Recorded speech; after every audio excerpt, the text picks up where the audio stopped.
Então vamos olhar aqui algumas declarações bíblicas a respeito da divindade de Cristo.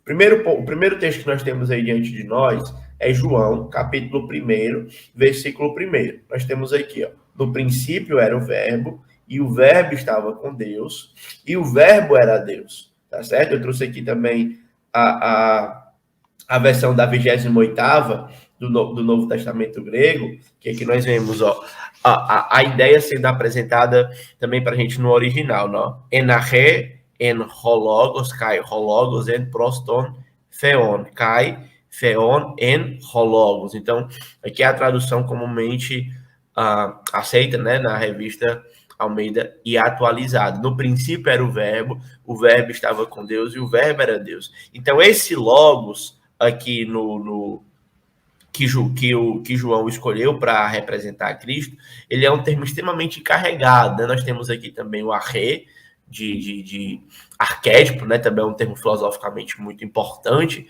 para a tradição ocidental, mas o logos, ele se destaca. E eu trouxe aqui para vocês, então, essa pergunta: quem é o verbo? Quem é esse logos gregos? Perceba que Heráclito, de Éfeso, ele falava que o logos, ele é um princípio cósmico que mantém tudo funcionando. Então, logo no início, os gregos, eles começaram a olhar para a realidade. E à medida que eles olhavam para a realidade, eles percebiam que havia certa lógica. Eles sabiam que em determinado horário o sol nascia, o sol se punha, se eles pegassem algum objeto e deixassem cair, soltassem um objeto, cairia, desceria ao chão, não subiria ao céu, porque o mundo, ele era regido por leis, entende? Então, Heráclito vai dizer que essas leis que regiam o mundo eram leis estabelecidas pelo logos, ou seja, pela lógica. O mundo havia uma lógica que ele funciona. Depois os estoicos, né? E aqui eu trouxe a imagem de Sêneca. Essa citação não é uma citação de Sêneca, mas é uma citação dos estoicos. Ele diz que é o logos que prevê um padrão para a conduta humana. Então nós sabemos que existem certos princípios de moralidade que são universalmente aceitos, né? O conceito de bem e de mal, de certo e de errado. Toda cultura, por mais que as particularidades dessas compreensões sejam distintas, mas a ideia de certo em si, de certo e errado, ela está presente. E para os estoicos, então, essa ideia de certo e errado era provida pelo logos, né? E aqui nós temos o grande filho de Alexandria dizendo que o logos, ele é uma emanação divina que participou da criação. Ou seja, ele é ali essa emanação, né, que juntamente com Deus participa da criação, coisa que também é atribuída a ele a questão da lógica do funcionamento do universo. Agora, a pergunta que nós devemos fazer é: o que é o verbo grego, como João usa, né? Nós vemos aqui o George Elton Ladd, um autor, um teólogo bíblico do Novo Testamento muito importante para as concepções do reino. Ele vai dizer que João, ele usa o termo logos de forma bem distinta. Olha só o que é que ele diz, abre aspas, ó, esse uso pode ser peculiar.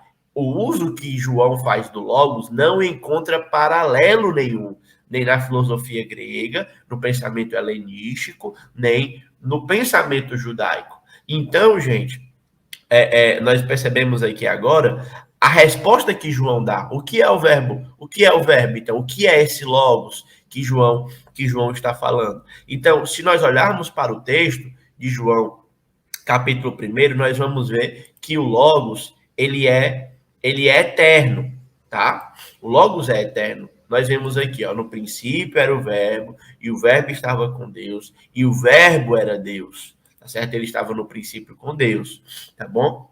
É bom que você tenha a sua Bíblia aí, seu caderno de anotação, porque a gente vai ter um tempo de pergunta e resposta, e seria muito legal se os irmãos pudessem participar, tá certo? Um outro aspecto que João dá aqui ao logos é o seguinte: o logos, ele é divino, tá certo? Perceba, ele diz, o verbo era Deus, certo? E o verbo estava com Deus. Então, ao mesmo tempo que ele é divino, que ele é Deus, ele também estava com Deus, ou seja, ele apresenta uma mesma como nós chamamos, né, naquilo que nós falamos da doutrina da Trindade, uma em essência, né, e três pessoas. Então perceba que ele tem a essência de Deus, mas eles são pessoas, ele é uma pessoa distinta do Senhor, né? E no versículo 14 de João, capítulo 1, nós vemos que esse verbo, ele se fez carne e ele habitou entre nós